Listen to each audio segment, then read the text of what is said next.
in Michigan. Mike just got back from New Zealand yesterday. Yes. Back to this. He's been gone. Yeah, welcome back stateside. Thank you. Jenny, do you want to go next? Sure. Jenny Neville from Arkansas, Northwest Corner. Awesome.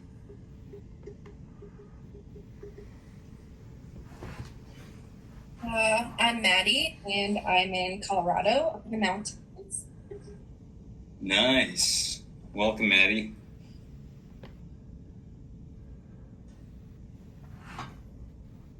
Hey, I'm Greg. I'm from Michigan.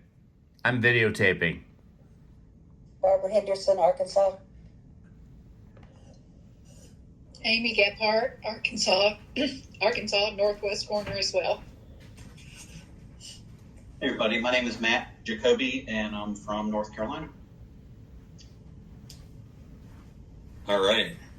Awesome. And my name's Jack Swan. I'm also over here in Michigan. So it's great seeing some new faces, and it's so cool that we have 3 people from Arkansas on the call, in North Carolina and Colorado. That's nice that you're already kind of like a cluster group out there and wanted to hop on the training, because I think we can kind of get things rolling there, which is great as well as North Carolina and Colorado. Yeah. Very cool. Okay, so this speaker training is about 2 hours long. We started setting it up.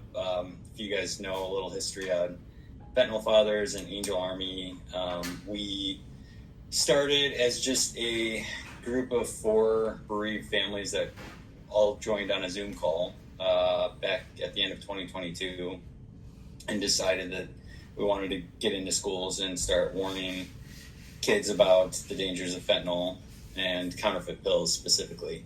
So from that, our first presentation was actually in Anchorage, Alaska. We were being told by schools in a lot of areas that there wasn't an issue with fentanyl, so they were hesitant to bring us in because they didn't want to necessarily talk about the subject and make the community think that they had a drug problem or a fentanyl problem.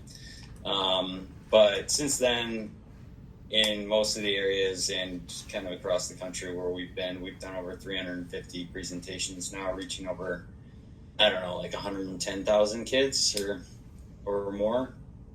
So, and it's slowly expanding to new areas, new states, and now we really can't get this message out enough without the help of more speakers kind of knowing our school outreach approach, as well as the curriculum that we kind of implement. So I'm going to go through a curriculum overview next hour, which walks you through kind of the basis for our curriculum. It's based on an evidence-based theory, which resonates well with funders and with educators. So we formed that early on to make sure that we had some evidence or some data to throw around as we were trying to do our school outreach, and why our curriculums kind of follows the path that it does. We think that it's important for all of our presentations to always highlight the story of a bereaved family, because if the students don't see an actual face to this epidemic, then sometimes they tune out. But for all of our presentations, they really are just locked in. We get really positive feedback from all the schools that we go to. Most saying, this is the best presentation I've seen in my 50 years of education. We heard from one superintendent, parents praising that they are getting, students come home and they talk about it with the family around the dinner table, which usually doesn't occur. And then they also talk with their friends, and then, students just really relate with the message. It's important. So hopefully through this, we can empower you with some knowledge on how we do what we do, and allow you to do, we can help you accomplish kind of your own goals for the community that you're in as well to do, just replicate this and keep it going. So without further ado, I'm going to turn things over to Mike, who's going to walk you through the school outreach approach. Mike is our Michigan State Director. He does all of our school outreach and follow-up in the state of Michigan, and he has used a one-on-one approach with the principals in a lot of counties where the top-down model, meaning like a superintendent just opening up or the Department of Education just opening up the state, isn't necessarily a thing. So he's done a lot of the groundwork to have a really, really successful outreach here in Michigan, and I will turn it over to him to walk you through that. Mike, just let me get my screen ready, and I'll turn things over to you. Hold on. No.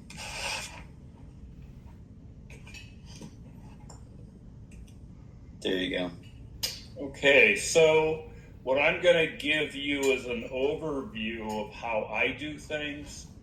It has been successful here in Michigan, but it isn't the best way. It's just my way.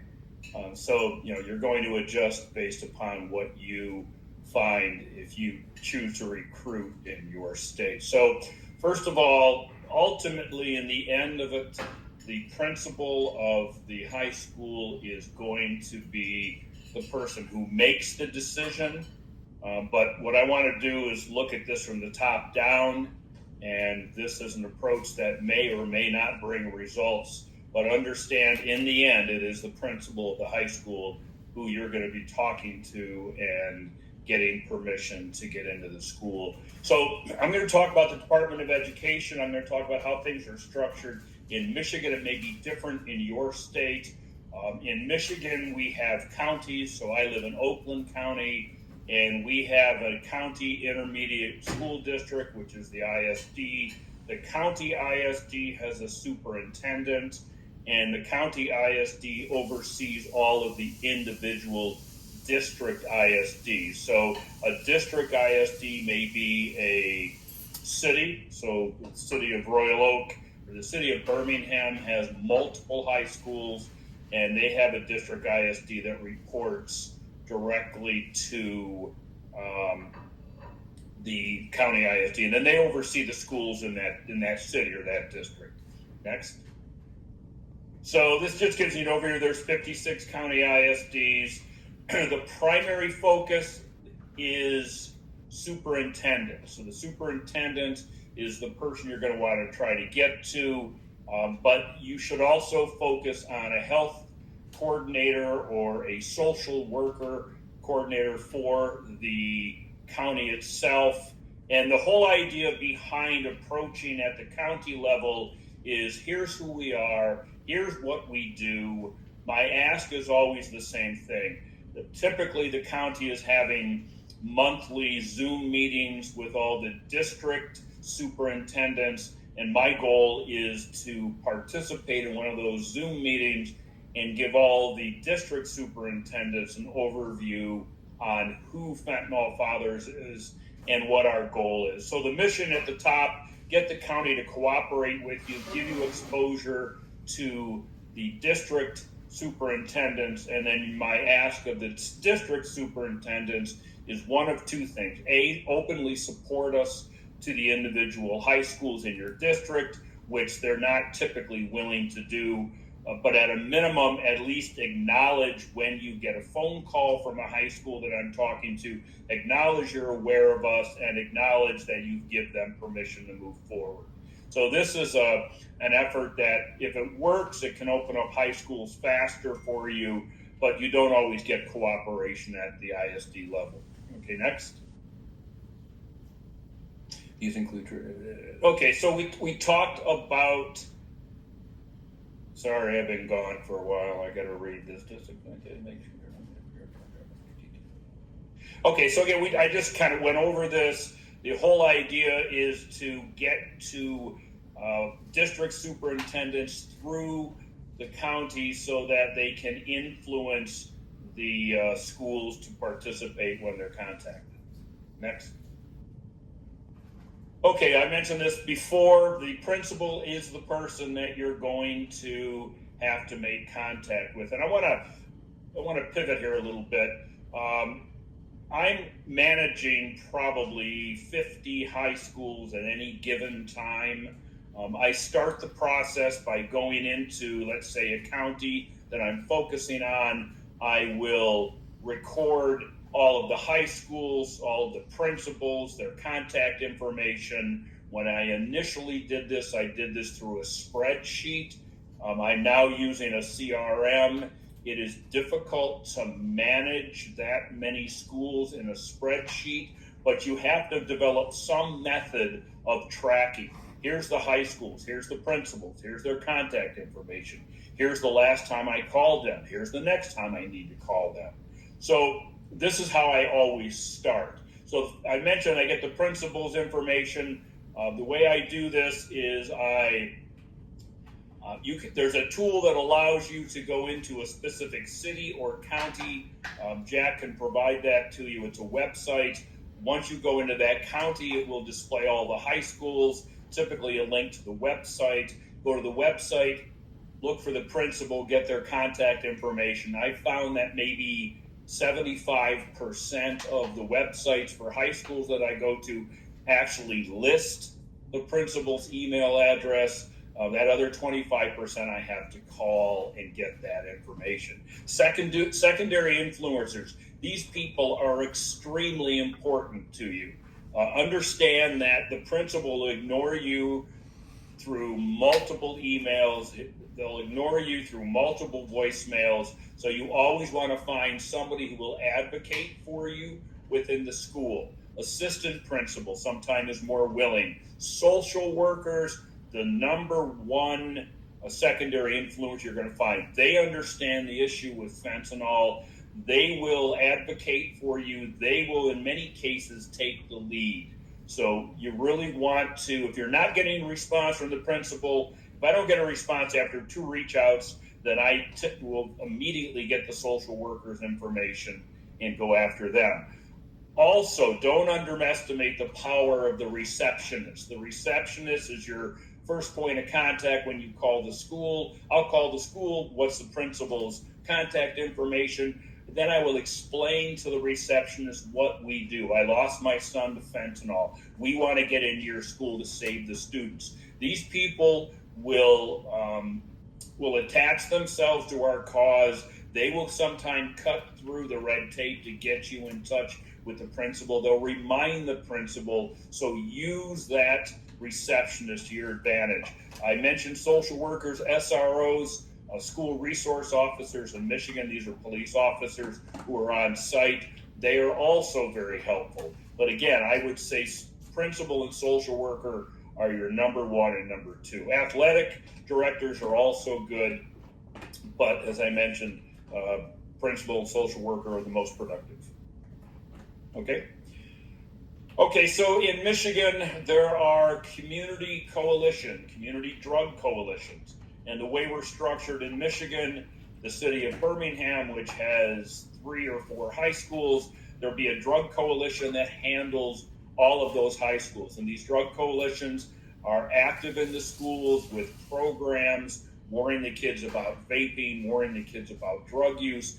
They are the ones who have relationships with the principal, assistant principal. So I will also reach out to local drug coalitions. I'll research on the internet, Birmingham Drug Coalition or Clawson Drug Coalition, and I'll find that. I will contact the head of that coalition, explain to them what we do, how we want to partner with them, and these people can help you get to the right people and help influence the principal to let you in. So these coalitions can be very important to you, and they should recognize the reality that us partnering together is going to save lives. Okay, find your potential customer. Okay, so this is the process. I mentioned that you need to develop a database, develop a spreadsheet of high schools in an area that you want to focus on. This is the website that we use. If you go into it, you list a county or a city that you want to focus on. It will give you a listing of all the high schools. It'll give you the student population, all the information you need to start developing a contact sheet to reach out to these people. Okay, you want to then develop a call log so you can start contacting. You want to register. You want to document the discussions you had with them so that you go back with knowledge of what was previously discussed and what you had to do or what the principal had to do in order to get us in the door. We have template communications. I have emails that I send out that we're going to talk about. You need to have these already drafted, already in place, so it's a simple cut and paste, so you're not recreating an email every time you're reaching out to somebody. So I have a template for every cause. Here's my first contact. Here's my full information email. Here is my information on what they need to what they need to do as far as being responsible when we come to actually present. And then I have a thank you one, and we'll go through all these. Here's a log example. This is an example when I was using a spreadsheet. So I've got a contact name. I've got the group being the high school, address, email, telephone number, and then I had a field that allows you to log your conversation or what you did at the time. In many cases, my logs will simply be, I sent an email to this person, I sent a voicemail to this person, and then I'll call them back. And as far as follow-up, initially I would do my follow-up 10 to 14 days after my contact. I've changed that. I'm typically getting back in touch with the principal or whomever it is that I'm reaching out to within 5 days. I want them to understand that I'm not going to go away and understand that they will ignore you. And when I call a receptionist after 5 emails to a principal, I'll tell the receptionist, help me out here. The principal's not getting back to me. I know you understand the importance of this cause. So can you please help me get to the principal, or can you give me the name of somebody else within the school who you think may be influential in getting me in to present to the students? So then the last thing is the follow-up on that. As I mentioned, I need typically following up 5 days after I call them. I want them to know I won't go away. And it is not unusual for me to have 10 touches at a school before I get a response. Next. Okay, so this is the database that I use. It's Bloomerang. This really has made this job as simple as possible. In this, you'll have the school. Under the school, you'll have contact names. That would be whoever it is you're talking to.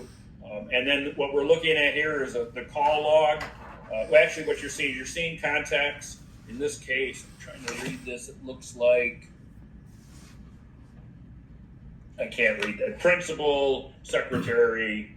There typically would be a social worker in there as well. And then the call log, this log, all the checks are conversations that I've had.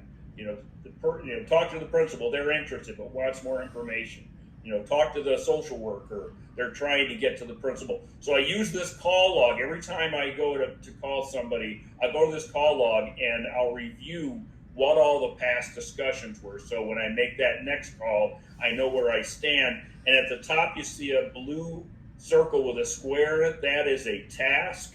So after I send an email to a principal or I talk with a principal, I will enter my notes and then I'll set a task. And that task could be recontact this principal in 5 days, or that's my reminder. That will pop up in my email showing that I need to call this person back or schedule a follow-up for that person. And I typically, because I'm juggling so many different schools, during any day of the week, I'll get 5 to 10 reminders. You've got to recall this person. You have to reach out to this person.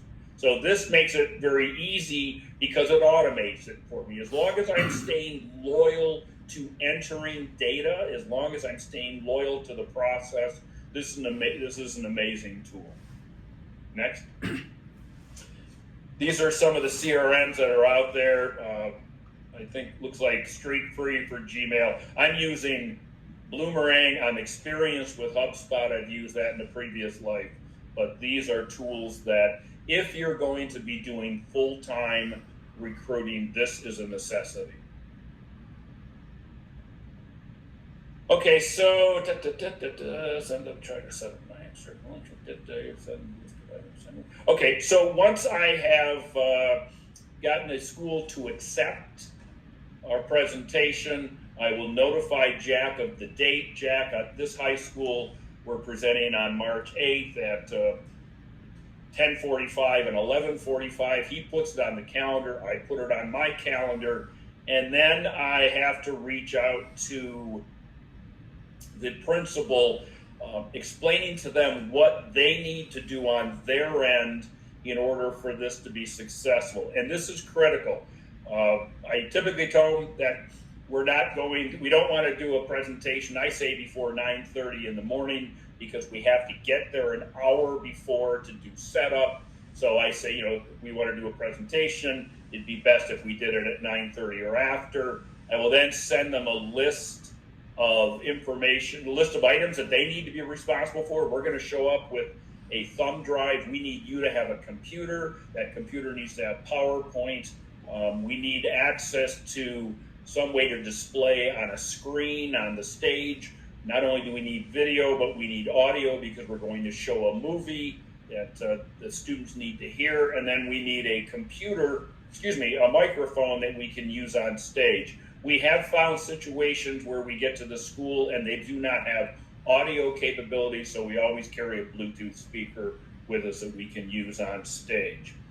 I send that email the day that they commit. So, February 10th, you commit, I send that to them. March 8th, we're doing the presentation. I'll resend that email a week before the presentation, just to remind them that what you don't want to have happen is arrive at a school where they haven't gotten themselves prepared, and you're not in a position to present when it fills up with students. The other thing I'll ask them in that last email is, where do we park?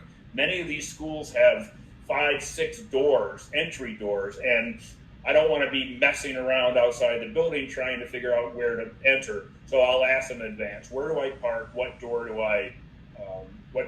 I enter at? So it's easy when I get there. And again, I said I do this email a week or 2 days before we have our presentation date. One thing to add, Mike, I know that it's on your list, the clicker. You're going to be on stage, you're going to have a clicker in your hand. We carry it with us, but I know the school supplies it often. Yeah, and that's typical. We have had to use ours on occasion, but that's something that we want to mention as well. Thanks, Greg. Okay, communications. This is a one sheet that Jack, I think, created. This is something that I provide to the schools. It tells them a little bit about my background. It's a short bio, and this is something that that is very useful, especially if your communications with them are only electronic. I make an effort to have face-to-face meetings with as many principals as I can. Once you meet with a principal, you've got a 90% chance of booking the presentation. If you can't meet with them, then I send this bio so they know who they're talking to. Recommendations for email. Okay, so we're going to give you templates of emails that I use. I'm extremely long-winded. My emails are way too long. I run them through ChatGPT, but I still can't get them down. So we'll give you examples, but I encourage you to try and shorten them up as much as possible. The key thing in any email is you have to have an ask. You have to ask them for something. My ask is always the same. I want 15 minutes of your time to talk about our program. If you don't like what you hear, I'm going to go away. And frankly, you could make that email as short as that. I'm with Fentanyl Fathers. We educate students on the dangers of fentanyl, poisoning, and counterfeit pills on that they buy on social media. Our presentations are done at no cost and they last 45 minutes. And then all I ask for is 15 minutes of your time. Can you give me that? That probably is a pretty good introductory. This is my much too long introductory email. I don't use this one anymore. I've really shrunk it down, but this is a shorter version of what I started with a year and a half ago. So this will just give you an idea. The shorter, the better, because if a principal even opens your email, they don't want to have to read a book. Okay, this is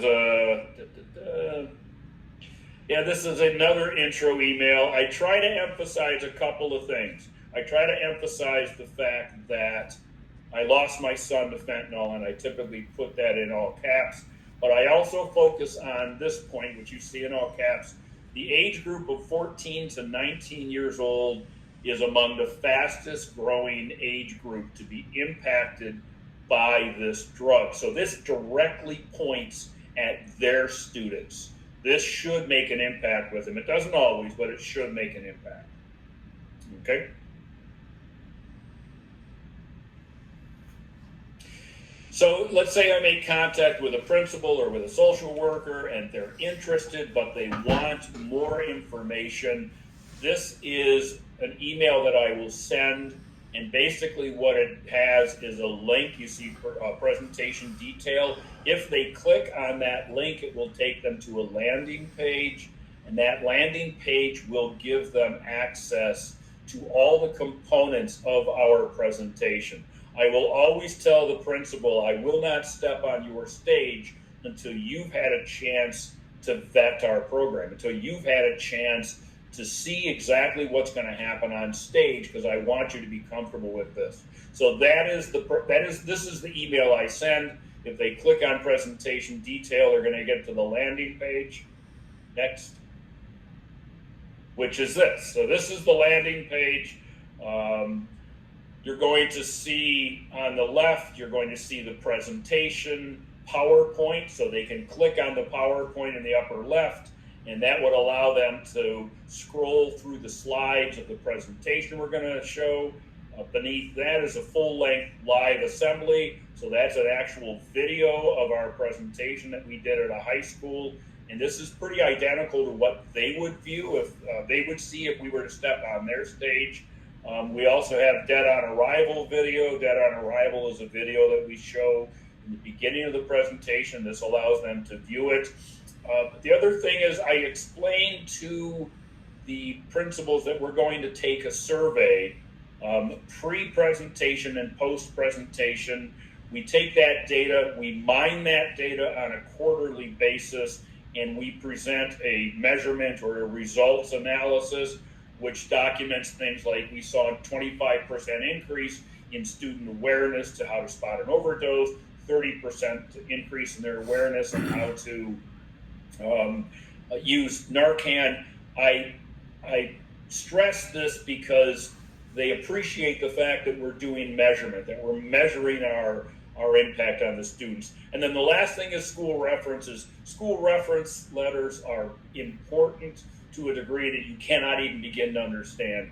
If you have strong reference letters from other schools, especially schools close to the ones you're talking to, this will many times sway them to bring us in to present as well. So the landing page is a place where they can see everything. This is typically the last step before they commit to book, and it's an important resource for us. Next.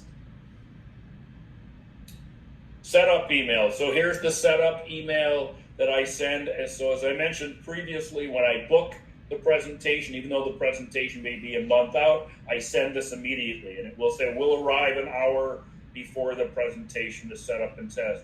We'll load a thumb drive on a computer provided by the school. You'll need to have PowerPoint. I'm trying to read this. We'll ask that you provide a way. So again, they have to have a way for this computer to be attached to the proper electronics so we can display on a screen so that we have audio. We're going to need a microphone. We're going to need a clicker so that we can control the presentation on stage. So this goes out, as I mentioned, this goes out when they book, and it goes out let's say a week or so before we present as a reminder. Next, follow-up email. Okay, so follow-up email is important. We have to, acknowledge the fact that we respect their decision. We thank them for bringing us in. So this basically thanks them. In this one, I also acknowledge the existence of the coalition that is covering that area. This is the main coalition in Oakland County. And then I talk about what I need. Please give me any feedback.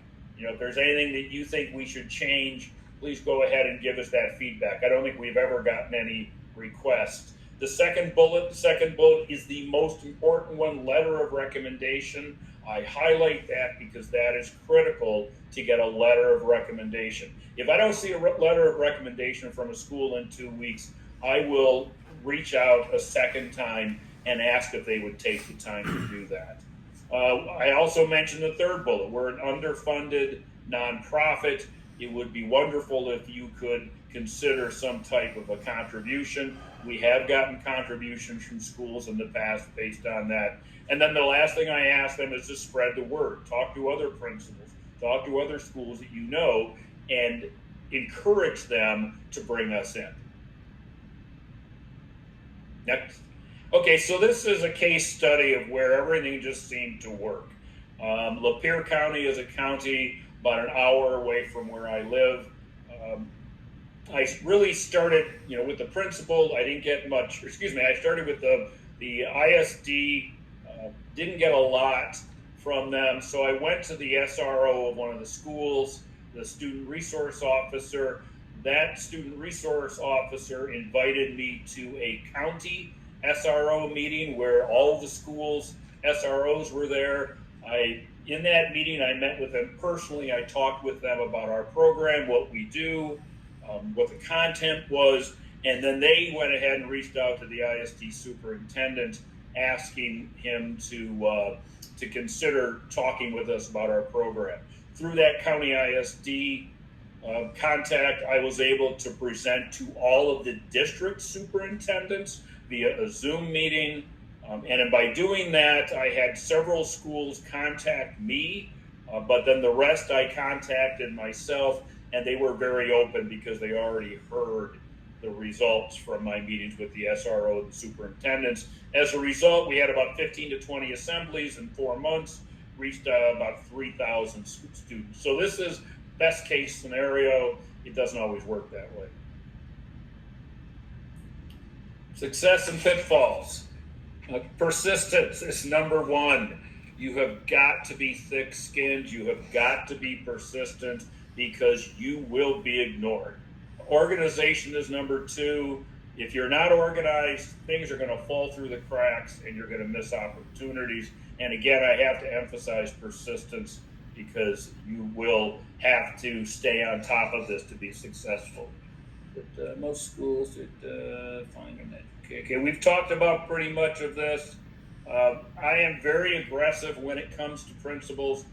If I've reached out to a principal 6, 7, 8, 9 times, I will send an email that is a little more direct, that is a little more personal, trying to get them to at least give me 15 minutes of their time.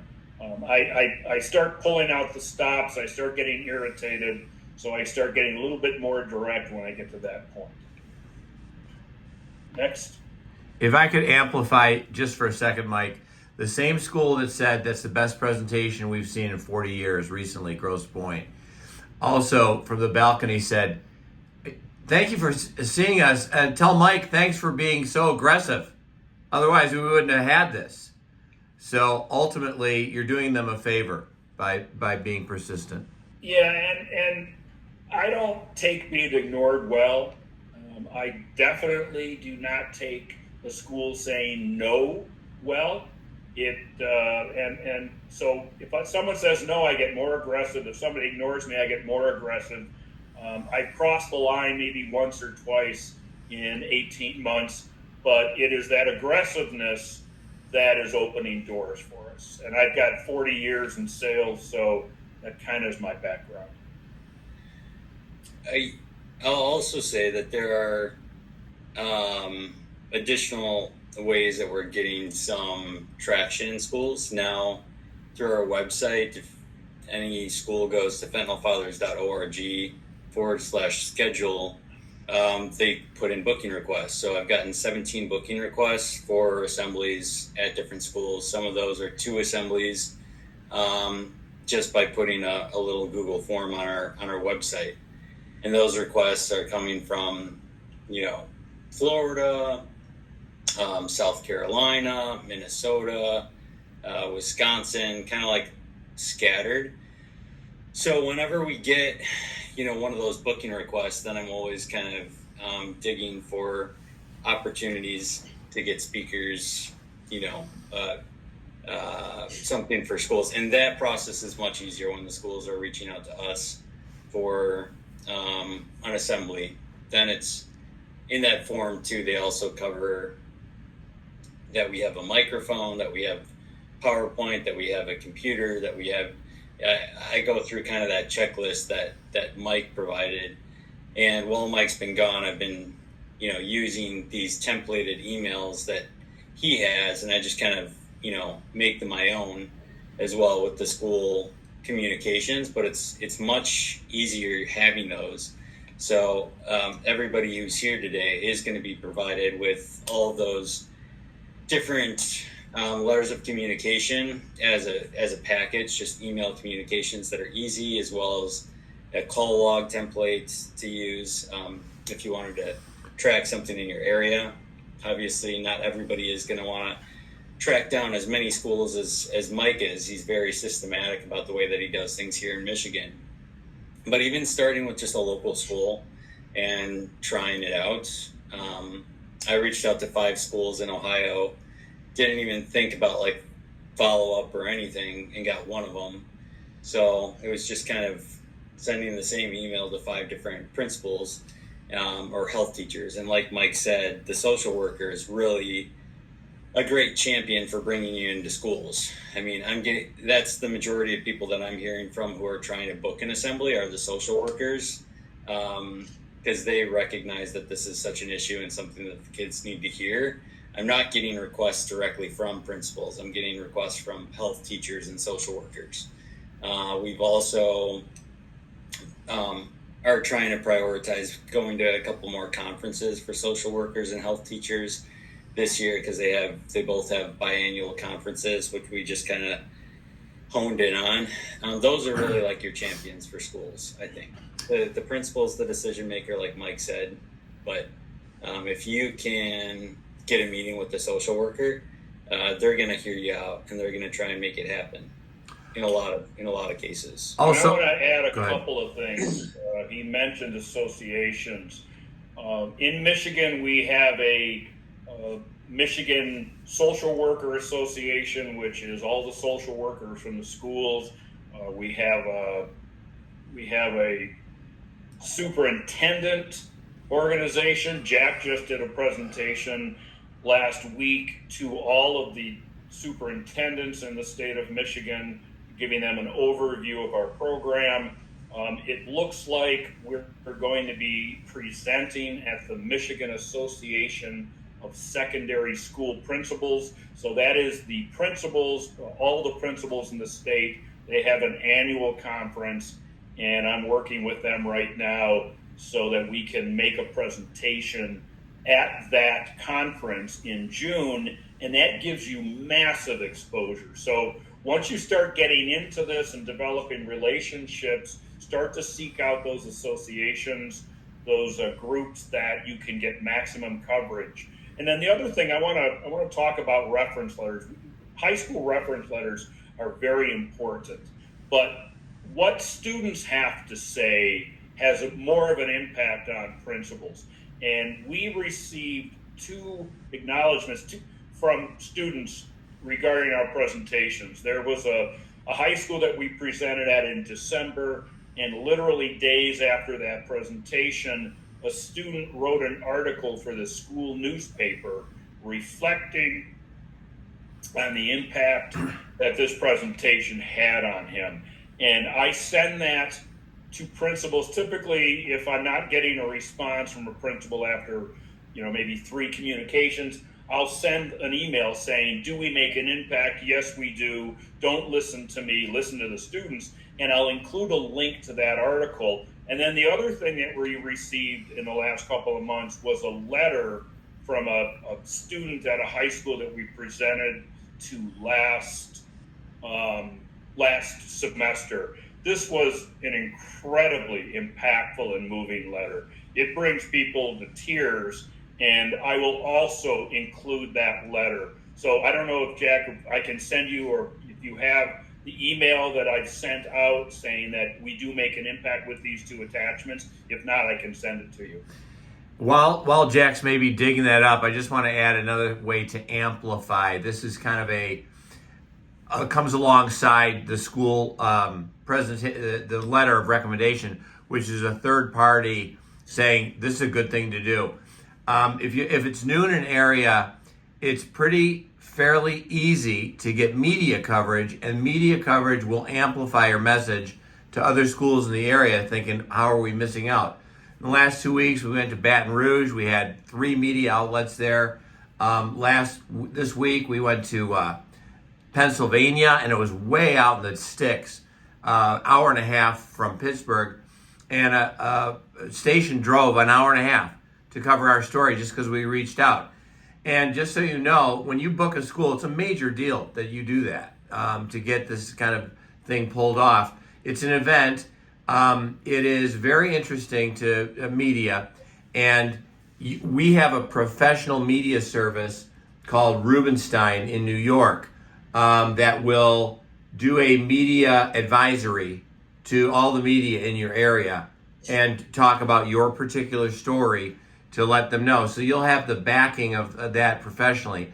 On a simple note, if you call in the newsroom, like I did when I was in Pennsylvania the morning of, and say, hey, I sent you a press release, any interest? And the gal who answered the phone said, I used to go to a place they call Heroin High.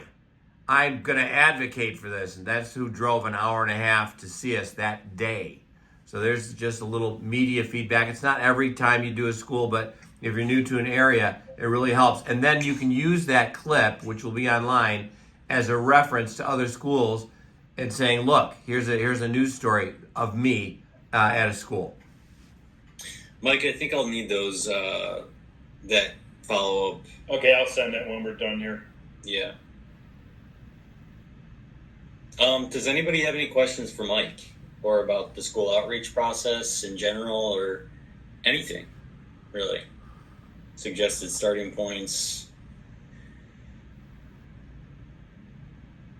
No? All right. All right, thanks, everybody. Jack, Thank I'll send you. that stuff to you, and I'll reach out to Adam about Clarkston. Okay, awesome. Thanks, bye. Thanks, Mike. Thanks, Mike. I'm going to add one other thing. If I could wave a magic wand, I'd send a letter, an introductory letter to every school in your district, every principal in your district and state. We have that list. We are planning on doing that.